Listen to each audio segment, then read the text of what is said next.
Hey guys, welcome back to new video. तो आज हम लोग एक नई सीरीज स्टार्ट कर रहा है BPCC 111 मनोवैज्ञानिक विकारों को समझना। ये एक नई बुक है, तो इसमें हम चलिए आगे बढ़ते हैं लपालप।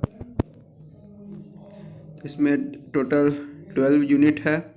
हम लोग आज डे बाय डे एक एक यूनिट पढ़ेंगे। कोशिश करेंगे कि एक एक करके ही पढ़ ले, वो ज़्यादा सही रहेगा क्योंकि यूनिट बहुत बड़ी बड़ी है इसकी। और उसमें ट्यूटोरियल वर्क भी है, तो आप लोग को ट्यूटोरियल बनाना पड़ेगा जिसको आप लोग को अलग से सबमिट करना रहता है। ठीक है, तो मनोवैज्ञानिक विकारों का परिचय पहली यूनिट है हम लोग के। अधिगम उद्देश्य, ठीक है, बकवास है ऐसा। परिचय लंबी चौड़ी कहानी है जिसमें एक घर की स्टोरी दी हुई है जो कि आप पढ़ सकते हो। पढ़ा अगर सुनना चाहोगे तो बहुत लंबी पड़ जाएगी वैसे तो। ठीक है, जब आप इस वक्त में पढ़ते हैं तो अच्छा, अभी भी स्टोरी खत्म हुई है। ठीक है, सामान्य और असामान्य का संप्रत्यय। देखो, सामान्य को मुख्य रूप से नॉर्मल कहा जाता है इंग्लिश में। नॉर्मल शब्द नॉर्मो से आया। यह 17वीं शताब्दी का लैटिन शब्द है जिसका शाब्दिक अर्थ है बढ़ई का वर्ग या समकोण, जबकि नॉर्मो से व्युत्पन्न शब्द नॉर्मलिस का अर्थ है बढ़ई के वर्ग के अनुसार बनाया गया। ठीक है, नॉर्मलीज। ठीक है, 19वीं शताब्दी में नॉर्मो का अर्थ नियम और पैटर्न था और नॉर्मलिस शब्द का अर्थ नियमों, सामान्य मानकों, नियमित सामान्य के अनुरूप था। इसलिए 19वीं शताब्दी से लैटिन शब्द नॉर्मलिस के से दिए गए अंग्रेजों के सामान्य छठवंश शब्द का अर्थ है नियमों, मानकों और पैटर्न के अनुरूप होना। असामान्य शब्द दो लैटिन शब्दों एब नॉर्म का योग से आया, जहाँ बी का अर्थ है बंद से दूर विचलन और नॉर्मल का अर्थ है नियम। इसलिए लैटिन में एबनॉर्मलिस या हिंदी में असामान्यता का अर्थ है निश्चित समय में विचलन या अनियमित। निश्चित नियम से विचलन, मतलब जो निश्चित नियम होता है उससे विचलन या अनियमित। तो इससे अंग्रेजी व्युत्पन्न असामान्य एबनॉर्मल का अर्थ है नियम के अनुरूप नहीं या प्रकार का विचलन, गैर मानक प्रणाली या कानून के विपरीत, अनियमित, अप्राकृतिक। इस तरह सामान्य का अर्थ है नियमों, मानकों, पैटर्न के अनुरूप होना, जबकि असामान्य का अर्थ है नियम, मानकों से विचलन। जब आप कहते हैं कि अरे वह सामान्य है क्योंकि वह वह असामान्य है क्योंकि वह बेतुका व्यवहार कर रहा है, तो बेतुका व्यवहार मतलब जो तुक का व्यवहार होता है उससे विचलन हो रहा है उसके लिए रोना सामान्य बात है क्योंकि उसका प्यारा जानवर मर गया।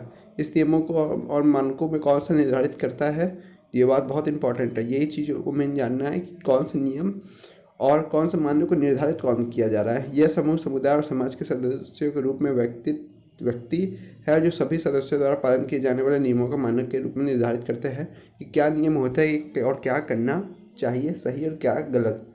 हालांकि चूंकि यह महत्ता आधारित शब्द है, इसलिए जिन्हें कुछ लोगों द्वारा सामान्य माना जा सकता है उन्हें दूसरे द्वारा असामान्य माना जा सकता है। मतलब जो चीज़ आपके लिए सामान्य हो जरूरी नहीं है दूसरों के लिए वो असामान्य हो सकती है, और जो दूसरे के लिए असामान्य है वो आपके लिए सामान्य हो सकता है। लोगों के लिए अपने अपने पर्सपेक्टिव्स होते हैं, देखने का नज़रिया होता है, माना जा सकता है, और इसके विपरीत भी हो सकता है।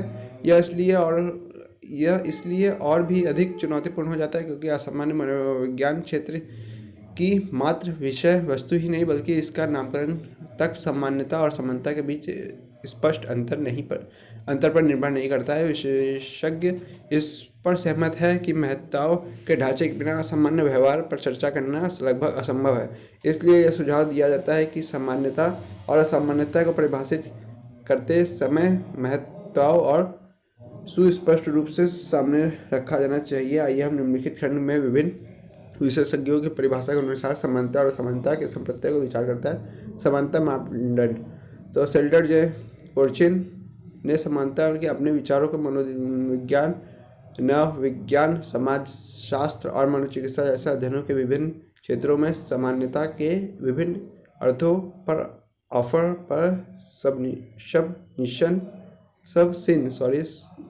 और सबसिन द्वारा किए गए सर्वेक्षण पर आधारित किया। सामान्यतः स्वास्थ्य के रूप में कि आपका स्वास्थ्य क्या है, सामान्य है और क्या सामान्य होगा। ठीक है, इसका अर्थ है कि बीमारी की अनुस्पति सामान्यता है, कोई बीमारी ना हो, कोई लक्षित ना हो, इस तरह एक ऐसा व्यक्ति जिसे कोई विकृति नहीं, अर्थात जो लक्षण मुक्त है और अस्पताल में भर्ती नहीं या जिसका उपचार नहीं किया गया है, वह सामान्य है। इसका तात्पर्य है कि अधिकांश लोग सामान्य जबकि मात्र कुछ ही असामान्य है जो भर्ती है। ठीक है, समानता आदर्श के रूप में यूटोपिया, यह समानता का स्वास्थ्य अर्थात लक्षण मुक्त होने के रूप में देखने के लिए एक कदम आगे है। इसके अनुसार समानता का अर्थ मात्र बीमारी से मुक्त होना नहीं, बल्कि इसका अर्थ है आदर्श अवस्था भी प्राप्त करना। मतलब आपने आदर्श हो, ऐसा नहीं हो कि आप रोग नहीं है तो आप सामान्य हो गए, रोग नहीं होना ही समानता नहीं है। आप किसी को कोई रोग नहीं है लेकिन वो पागल है, रास्ते में ऐसे ऐसे कर रहा है, कोई भी इशारा कर रहा है, कुछ भी हरकत करते हुए चल रहा है, शारीरिक क्रिया, लेकिन वो पागल है, भले ही उसे कोई स्वास्थ्य उसका सही है लेकिन उसका मानसिक स्थिति सही नहीं है, तो उसमें आदर्श होना चाहिए। जैसे कि रोजर्स का पूर्ण कामकाज करने वाला व्यक्ति या मसलों की आत्मज्ञान प्राप्ति व्यक्ति या ऑलपोर्ट का परिपक्व व्यवहार, ये सब चीज़ें होनी चाहिए।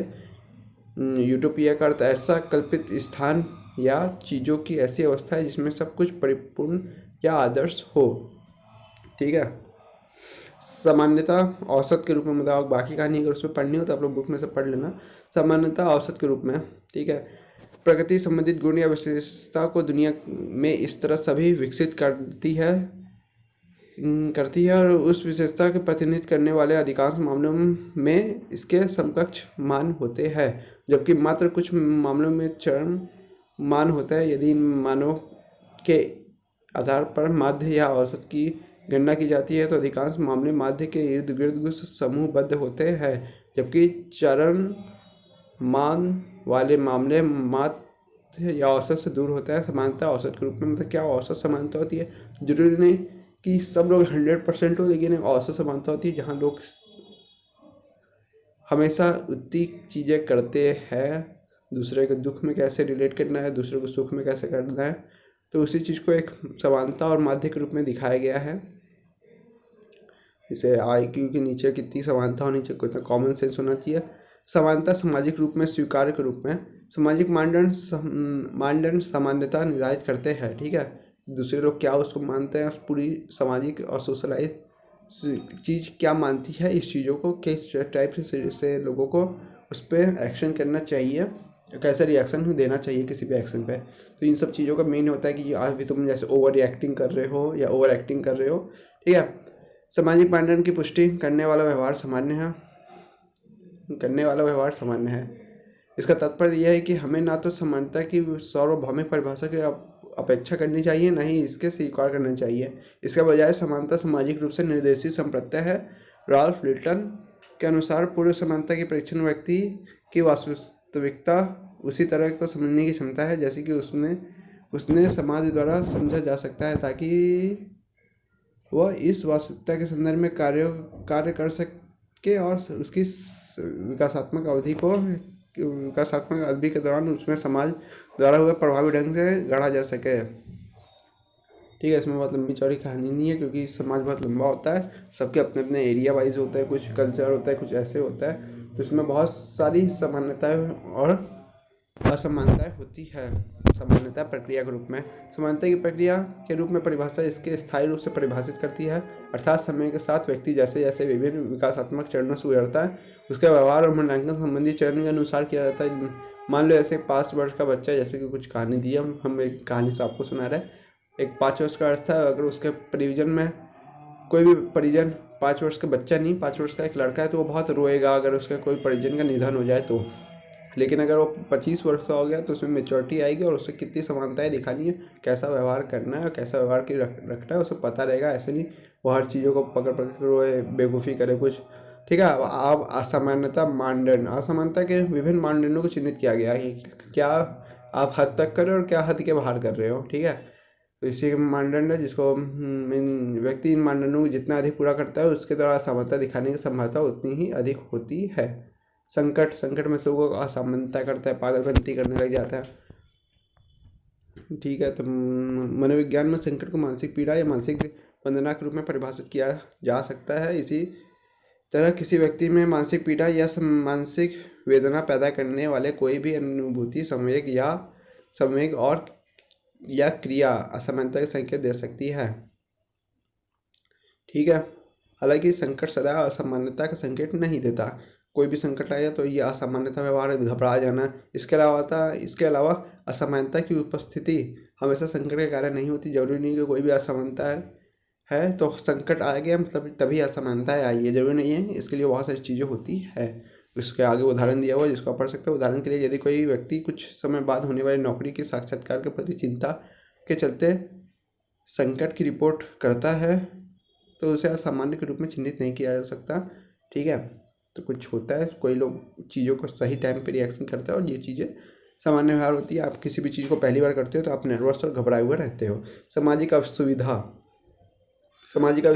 किसी व्यक्ति द्वारा निहित और अलिखित नियमों द्वारा ऐसा उल्लंघन करना जिससे दूसरों को असुविधा हो और असमानता का एक अंश संकेतित हो। मतलब जबरदस्ती रात को डीजे बनाना है, दूसरों को भी परेशानी हो रही है, आपको भी कोई ऐसी खुशी नहीं है। उदाहरण के लिए किसी का अभिवादन करना है, निहित नियम है। मतलब कोई आया, आप उसका अभिवादन करना, लेकिन आप उसका अभिवादन नहीं किया। सामाजिक असुविधा, अरे बावला हो गया क्या, हमें पहचान नहीं रहा है, इधर उधर भटक रहा है।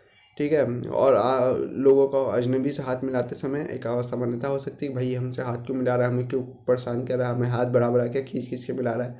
अभिवादन करना तो आप असहज महसूस करते हैं, परंतु यदि कोई आपका स्वागत परिचित आपका अभिनंदन नहीं करता तो आपको गुपचुप तरीके से स्वागत करता है, आपका अभिवादन नहीं करता है या आपका गुपचुप तरीके से स्वागत करता है, वहाँ से निकल जाता है, तो भी आपको असुविधा होती है कि बहुत कम हमें माना, बहुत कम हमें देखा या बहुत कम हमारी अभिवादन किया।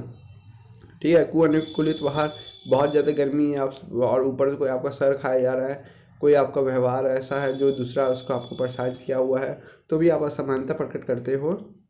ठीक है। मानक विचलन। ठीक है। असमानता को समानता से विचलन के रूप में परिभाषित किया जा सकता है, अर्थात समानता से दूर होना सामान्य है। तो आप सामान्य व्यवहार से जब दूर जाओगे तो आप असमानता के पास पहुंचने लग सकते हो, जहाँ अ का अर्थ दूर है, दूसरे शब्दों में दुर्बलता असामान्य की सूचक है। ये थोड़ी ना स्टैटिक्स फील्ड में ले आता है, घुमा फिरा के मानव की विचलन वाली कहानी। संस्कृति रूप में अप्रत्याशित कार्रवाई, समाज के मानक नियमों का उल्लंघन। बहुत सारी चीज़ें होती है जहाँ आरती करने का कोई गलत तरीका हो सकता है, दिया बुझा देना, किसी भी तरीके का असामान्य व्यवहार हो सकते हैं जो अलग धर्म में अलग अलग हो सकते हैं। सांस्कृतिक उल्लंघन, किसी भी चीज़ को ना मानना, त्योहारों पे गलत काम करना या उसका अपोजिट वर्क करना या उस चीज़ों को करने से मना कर देना, यह असामान्य व्यवहार को दिखाता है। ठीक है। और कुछ है क्या इधर? नहीं है ना। ठीक है। मनोवैज्ञानिक विकारों का ऐतिहासिक परिपक्ष। ठीक है। मनोवैज्ञानिक विकार बहुत लंबे समय से चलते आ रहे हैं। कुछ लोग उसको बेवकूफ़ी, पागलपन अलग अलग तरीके से क्राइटेरिया में लाए। तो प्राचीन काल में इसकी कहानी की शुरुआत ईसा पूर्व BCE, बिफोर क्राइस्ट, कुछ ऐसे होता है। BCE, पहले BCE ही होता था, ई का होता है क्या, कुछ होगा, हमें याद नहीं आ रहा है अभी। जैसे कि उसने काल से संबंधित पाई गई मानव खोपड़िया से स्पष्ट है, जिसमें छेद किए गए थे। इस प्रक्रिया को टेपनिंग के रूप में जाना जाता है, जिसका उपयोग मनोविकृति विज्ञान में उपचार के रूप में किया जाता है। प्रभावित व्यक्ति के खोपड़ी में छेद किया जाता है ताकि मनोविकृति पैदा करने वाली बुरी आत्मा को बाहर निकाला जा सके और इस तरह व्यक्ति को ठीक किया जा सके। हैरानी की बात यह है कि कुछ लोग इस तरह से अपरिकृत उपचार से न केवल बच गए बल्कि इलाज के बाद काफ़ी समय तक जीवित भी रहे, क्योंकि कुछ खोपड़ियों में स्वास्थ्य लाभ के लक्षण दिखाई दिए। यह झाड़ फूक और भूत भगाने के शुरुआती उदाहरणों में से एक है। मतलब अगर आपको कोई बेवकूफ़ी या पागलपन के कोई दौरे थे तो वो आपको खोपड़ी में छेद कर देते थे पुराने समय में, प्राचीन काल में, जिससे उनको लगता था इनके दिमाग में जो भी खुराफाती आइडिया है वो छेद में से बाहर आ जाएगा और वो जो अशांति भरी बातें हैं या अशांति भरी जो भी निगेटिव एनर्जी है वो बाहर निकल जाएगी और फिर आप में से पॉजिटिविटी बचती जाएगी। तो फिर उसको बांध देते थे। कुछ लोग बचते थे, कुछ लोग नहीं बचते थे। ठीक है। तो दिखाई हुआ ये झाड़ फूक और भूत भगाने वाले शुरुआती उदाहरणों में से एक है जो कई सदियों से ईसवी युग तक जारी रहा। हालांकि लोगों में खोपड़ी में छेद किए बिना भूत भगाने के लिए जादुई औषधियाँ, पवित्र मंत्रों, पवित्र जल और ताबीज़ का उपयोग किया। उदाहरण के लिए लंबी चौड़ी बाइबल, ये सब कहानियाँ हैं तो आपको पता है। प्राचीन ग्रंथ में अर्थवेद नामक धार्मिक ग्रंथ में मानसिक विकारों की गंभीरता से अनुसार वर्णित किया गया और इसका उपचार निर्धारित किया गया। इसके अलावा चरक और सुश्रुत नामक चिकित्सकों द्वारा चरक संहिता और सुश्रुत संहिता लिखी गई है। दोनों ग्रंथों में मानसिक विकारों को आंतरिक कारणों, शरीर के भीतर और बाहरी कारकों, पर्यावरण और मानव की उत्पन्न होने के रूप में वर्णित किया।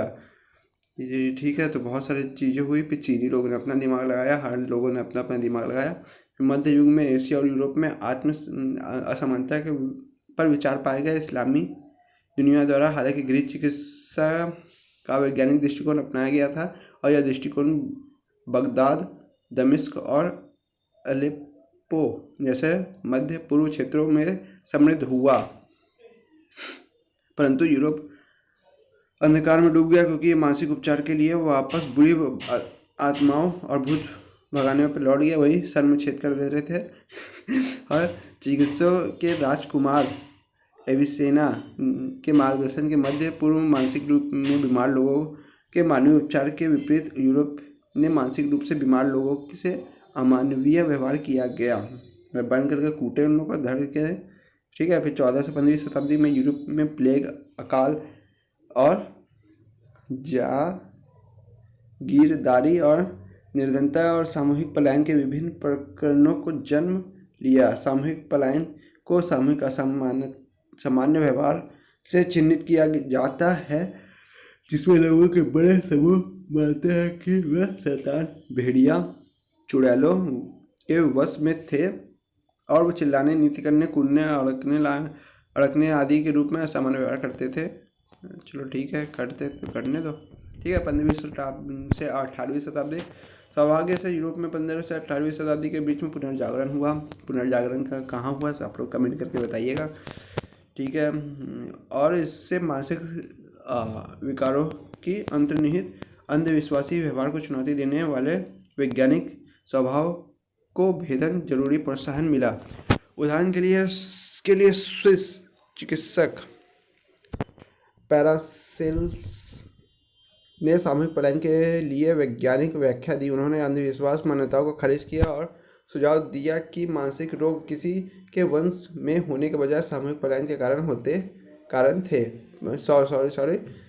वंश के होने के बजाय किसी के वंश में होने के बजाय सामूहिक पागलपन के कारण थे।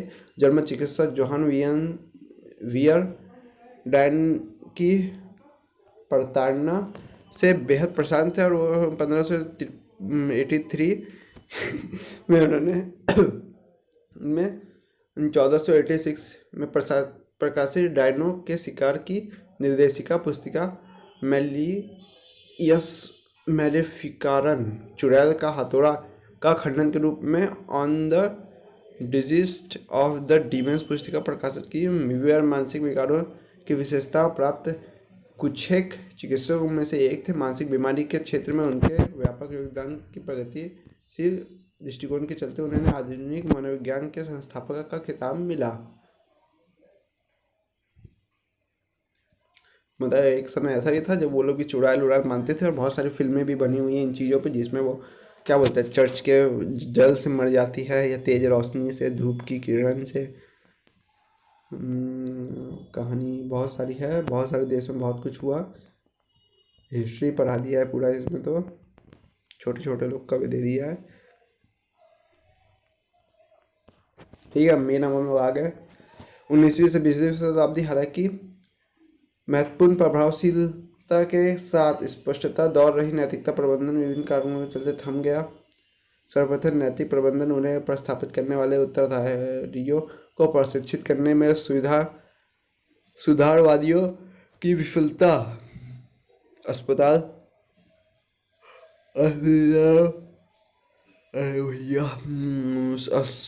असुविधाओं और अत्यधिक दबाव और अप्रवासी रोगियों को बढ़ती संख्या के कारण कर्मचारियों और रोगियों, जातियों और सांस्कृतिक झगड़ों जैसे विभिन्न कारणों के वजन कम से ही दब गया।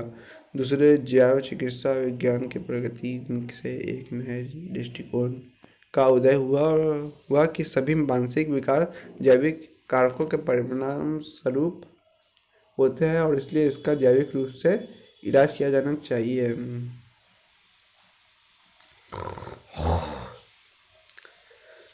थक गए पढ़ाते पढ़ाते, कुछ आ ही नहीं रहा है बढ़िया, ख़त्म ही नहीं हो रहा है सब तो ख़त्म हो गया, हटाओ अब इसको। हिस्ट्री हिस्ट्री ठीक है। मनोविज्ञान विकास के समकालीन परिप्रेक्ष्य जैविक परिप्रेक्ष्य होते हैं। एक सदी से अधिक समय काल के दौरान विभिन्न वैज्ञानिकों द्वारा किए गए व्यापक शोध के परिणाम स्वरूप शरीर और मानसिक विकारों में अंतर्निहित जैविक और शारीरिक कारणों की खोज हुई। ठीक है, उदाहरण के लिए सामान्य अब आंशिक घात ऐसा मानसिक विकार है जिसके कारण 2 से 5 वर्षों के भीतर पक्षाघात, पागलपन और मृत्यु हो जाती है। सामान्य आंशिक घात के बारे में यह खोज की गई कि मस्तिष्क में स्फाइलिस नामक जीवाणु संक्रमण के कारण होता है। मतलब कई ऐसे जैविक परिप्रेक्ष्य होता है जिसमें होता है। मनोविकृति विज्ञान के क्षेत्र में एक बड़ी सफलता थी क्योंकि इसमें मस्तिष्क और मानसिक विकारों के बीच संबंध स्थापित था।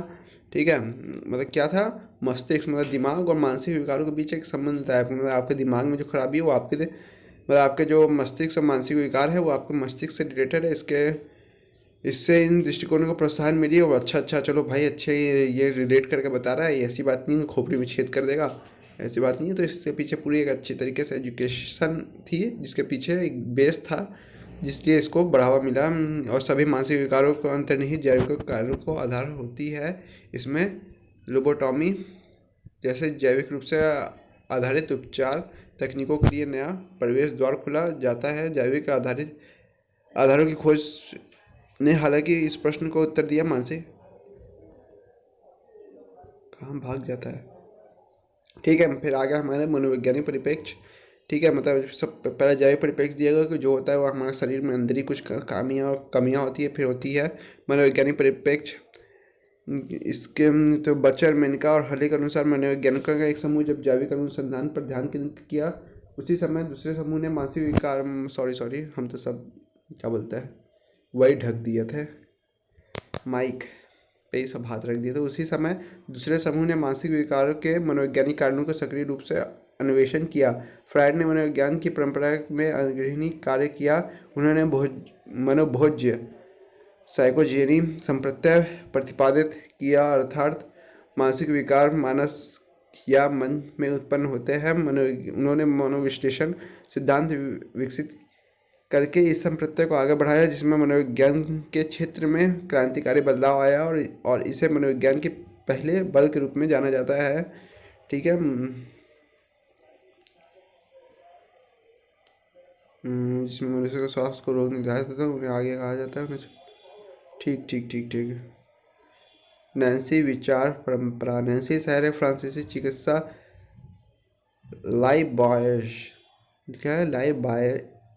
लाइबाइल्ड सफलतापूर्ण सम्मोहन का व्यवहार किया। चिकित्सा प्रोफेसर बर्नहेम लाइबाइल्ड ने सम्मोहन के माध्यम से एक रोगी के सफल उपचार से प्रभावित थे, जिसका बर्नहेम पारस्परिक चिकित्सक पद्धतियों के माध्यम से 4 वर्ष तक इलाज नहीं कर पा रहे थे। ठीक है, मतलब कुछ चीज़ें ऐसी थी, मतलब होता है ना, जिस भगवान की में एक आस्था, उस भगवान की आस्था, मतलब जिस भगवान की मन्नत मांगने के बाद आपको थोड़ी सफलता मिल जाती है तो आप उसी के पीछे पड़ जाते हैं। एकदम वही चीज़ें थी पहले मतलब साइकोलॉजी में, कि पहले तो जैविक टटका में किसी को सफलता मिल गई तो पब्लिक उसी के पीछे पागल होकर चल दी। फिर किसी को जैविक कारकों से मिल गई तो पब्लिक उसके पीछे पागल होकर चल गई। फिर किसी को मनोवैज्ञानिक कारकों से मिल गई तो पब्लिक उसके पीछे पागल होकर चल गई। फिर किसी को सम्मोहन से मिल गई तो पब्लिक पागल होकर उसके पीछे चल गई। ऐसे ही ऐसी चीज़ें थी। फिर मनोविश्लेषणात्मक दृष्टिकोण। दिलचस्प बात है कि मानसिक विकारों के कारकों के रूप में जैविक कारकों को बनाम मनोवैज्ञानिक कारकों की बहस आज भी जारी है। फिर भी 19वीं शताब्दी के अंत तक बढ़ते शोध और प्रमाणों ने सुझाया है कि मानसिक विकार जैविक और मनोवैज्ञानिक कारकों के कारक हो सकते हैं। मनोवैज्ञानिक कारकों की कारणात्मक भूमिका स्थापित होने के बाद अगला प्रश्न होता है कि मनोवैज्ञानिक कारक मानसिक विकारों को कैसे सृजित करते हैं। लंबी चौड़ी कहानी है। क्या है, मनोविश्लेषणात्मक है ना, सॉरी फिर बड़ा हो गया। मनोविश्लेषणात्मक दृष्टिकोण बहुत बड़ा कहानी है इसकी। व्यवहारात्मक परिप्रेक्ष्य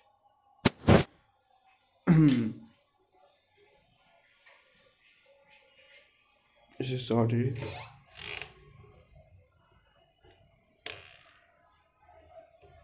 तो व्यवहारात्मक परिप्रेक्ष्य व्यवहारवाद के अनुसार मनोविज्ञान का विषय मात्र वही व्यवहार होना चाहिए जिसे प्रत्यक्ष रूप से देखा गया, मापा गया, निर्धारित किया और सत्यापित किया जा सकता है और इसे जिसका पूर्वानुमान किया जा सकता है। ठीक है। अचेतना मुक्त साहचर्य स्वप्न विश्लेषण जैसे व्यक्तिपरक अनुभवों को चूंकि अन्य जांचकर्ताओं द्वारा सत्यापित नहीं किया जा सकता, इसलिए इस इनसे वैज्ञानिक डाटा नहीं मिल सकता है। मतलब आपके सपना में क्या चल रहा है, उससे कोई वैज्ञानिक डाटा नहीं मिल सकता। व्यवहारवाद का केंद्रीय थीम यह था कि असामान्य व्यवहार सहित सभी व्यवहार सीखे जाते हैं।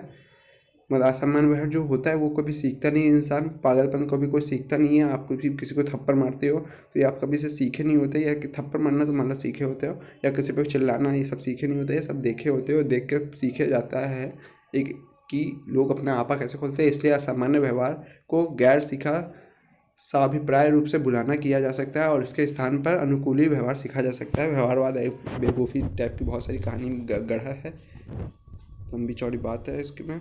मानवतावादी परिप्रेक्ष्य, फिर भी मानवतावादी मनोविज्ञान दृश्य पर भी उभरने वाला अन्य परिप्रेक्ष्य था जो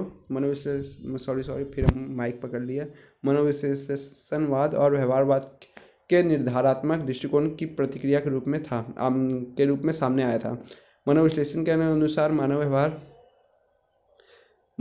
सामान्य और असामान्य को आंतरिक मानसिक प्रक्रिया और द्वंद्व निर्धारित करते हैं, जबकि व्यवहारवाद के अनुसार यह पर्यावरण से निर्धारित होता है, जो कि पर्यावरण से निर्धारित नहीं होता है। दोनों विचार परंपराओं में मानव व्यवहार को स्वतंत्र इच्छा और भूमिका की अनदेखी की गई कि मानव की भी कुछ की भूमिका होती है, और इसी चीज़ को उन्होंने अनदेखा किया और मनुष्य के बारे में यंत्रवत दृष्टिकोण अपनाया लिया, जिससे मनुष्य ईंधन पर चलने वाली मशीनों की तरह थे।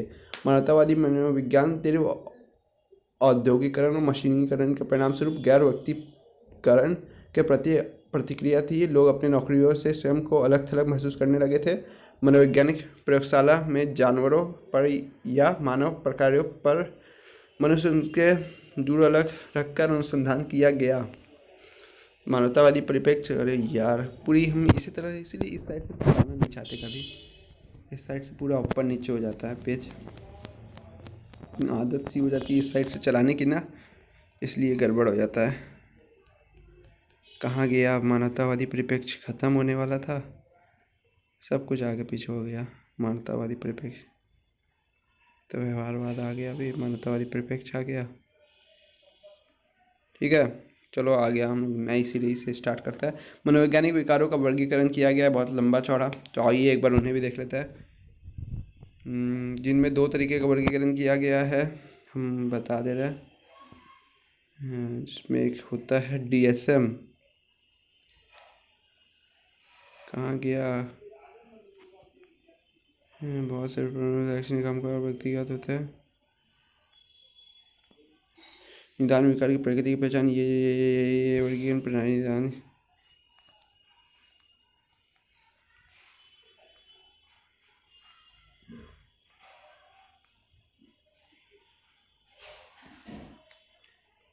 ठीक है, 2 तरीके से इसमें विभक्त किया गया है। मानसिक विकारों को नैदानिक और सांख्यिकी मैनुअल DSM, ठीक है। और फिर दूसरा जो है मेन, वो है रोगों का अंतर्राष्ट्रीय वर्गीकरण। 2 लोगों ने डिसाइड किया, जो DSM है ये अमेरिकन लोगों ने डिसाइड किया, अमेरिकन साइकोलॉजी एसोसिएशन ने, और ये जो ICSM है ये वर्ल्ड हेल्थ ऑर्गेनाइजेशन ने सेट किया। तो इसके वर्गीकरण से बहुत सारी चीज़ों का पता चलता है कि कौन सा विकार कैसी चीज़ों में आता है। नींद में गड़बड़ी क्या होती है, दुश्चिंता क्या होती है, कपकपी क्या होती है, तेज़ आवाज़ निकालना क्या होता है, या लोगों पे जल्दी भड़क जाना क्या होता है, मृगी किस में आती है, बहुत सारी इसके लाभ होता है। और वर्गीकरण प्रणाली की चुनौतियाँ होती है, निदान पूर्वाग्रह कि किसका निदान बेस पे करे, कि किसका निदान सबसे कठिन है, बहुत लंबे समय तक चलता है। फिर ठीक है, नैदानिक लेबल और कलंक, कुछ चीज़ें होती है जो कलंकित हो जाती है कि ये वाला चीज़ में अगर किसी का जो क्या बोलता है, लोगों की हिस्ट्री, आगे केस हिस्ट्री, तो वो पागलपन में ना चल जाए। तो किसी भी चीज़ को ऐसे नहीं लिखना कि वो चीज़ एकदम कलंकित हो कि अरे वो इस रोगी से पीड़ित है मानसिक रोग से, तो वो पूरा तरीके से पागल है, उससे कुछ दोस्ती यारी नहीं है। ठीक है ना, विश्वसनीयता और वैधता समस्या है, चीज़ों में विश्वसनीयता और वैधता दी जाए कि ये चीज़ें में क्या समस्या है, कितनी जल्दी ये ठीक होती है, कैसे हो। 2 वर्गीकरण प्रणाली जैसे कि पहले बताया है, DSM और ICD, मानसिक विकारों की नैदानिक और सांख्यिकीय मैनुअल। DSM और रोगों के अंतर्राष्ट्रीय वर्गीकरण। ICD विश्व के 2 सर्वाधिक उपयोग की जाने वाली वर्गीकरण प्रणालियाँ हैं।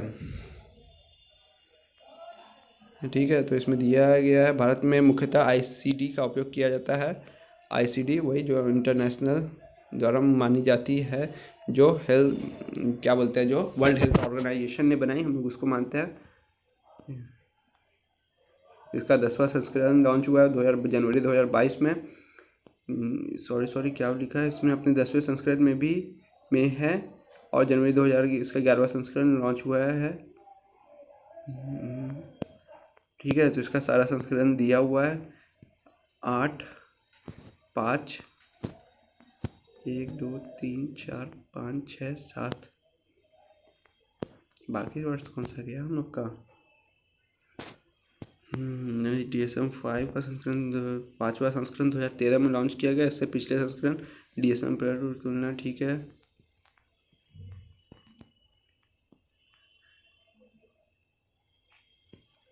इसमें यह है कि इसमें पागलपन को कोई एकदम पागलपन नहीं दिखाया जाता है, इसलिए हम लोग चीज़ों को मानते हैं, जिससे कि लोगों में ये चीज़ ना हो कि ये पागलपन की तरह होता है। इसको एक विचारात्मक बहुत प्रभाव पड़ता है सामाजिक तौर पे, और उसके पागलपन में सामाजिक कारकों का सुस्पष्टता मानता नहीं है। उच्च स्तर की सहिष्णुता, नैदानिक मानदंड, लंबी चौड़ी कहानियाँ दी गई कि इसमें हम लोग क्यों मान्य है। इसमें बहुत सारी चीज़ें हैं। ठीक है, DSM 5 आ गया। अब हमारा कहाँ आया DSM 5, कहाँ आगे पीछे भागता है ये भी। DSM 5 में निदान की प्रमुख तत्व इस प्रकार: नैदानिक मानदंड का वर्णनक, उप प्रकार और विनिर्देशन, मतलब उसी में बहुत सारे उप प्रकार है, मुख्य निदान और अनंतिम निदान। अनंतिम DSM 5 के नैदानिक अध्याय: तंत्रिका विकारात्मक विकार, लंबे चौड़े दुश्चिंता विकार, बहुत सारे विकार है, जिसमें यौन रोग है, बहुत सारी कहानियाँ हैं। अपकामुकता विकार, अन्य मानसिक विकार। ICD जो है वो है विश्व स्वास्थ्य संगठन के अनुसार बनाया गया एक चीज़, जिसमें लक्षणिक मानसिक विकार, और इसमें कोई मनोदशा में भावात्मक, इसमें कोई ऐसी चीज़ें नहीं दिखाई। मानसिक मंदता में बहुत लंबी चौड़ी कहानियाँ आती है, जिसमें बच्चों में पढ़ने से लेकर के बड़े तक में होती है। अनिर्दिष्ट मानव विकार, कोई इसमें पागलपन के रूप में आपको समझ में नहीं आएगी, इसलिए हम लोग ने इसे अपनाया। भ्रम, इल्यूजन, बहुत सारी चीज़ों को इसमें सही से दिखाया गया, और इसे एक पागलपन के रूप में नहीं समझा जा सकता, तो इसलिए हम लोग ने इसे अपनाया। झाड़ फूक, रेचन, ये सब अलग अलग शब्दांश है, आप इसको पढ़ सकते हो। और जाते जाते और वीडियो स्टार्ट हुई तभी को मुझे बोल देना चाहिए कि वीडियो को लाइक और चैनल को सब्सक्राइब कर दीजिएगा, इससे बहुत हेल्प होती है। हम लोग मिलेंगे नेक्स्ट लेवल के नेक्स्ट वीडियो में, यूनिट 2 में। So guys, thank you for watching. मिलते हैं एक अच्छे से अगले वीडियो में। वीडियो वैसे भी ये बहुत लंबा हो गया, सो जाते जाते चैनल को लाइक और वीडियो को सब्सक्राइब कर देना। टाटा बाय बाय, मिलते हैं नेक्स्ट लेवल के नेक्स्ट वीडियो में। बाय।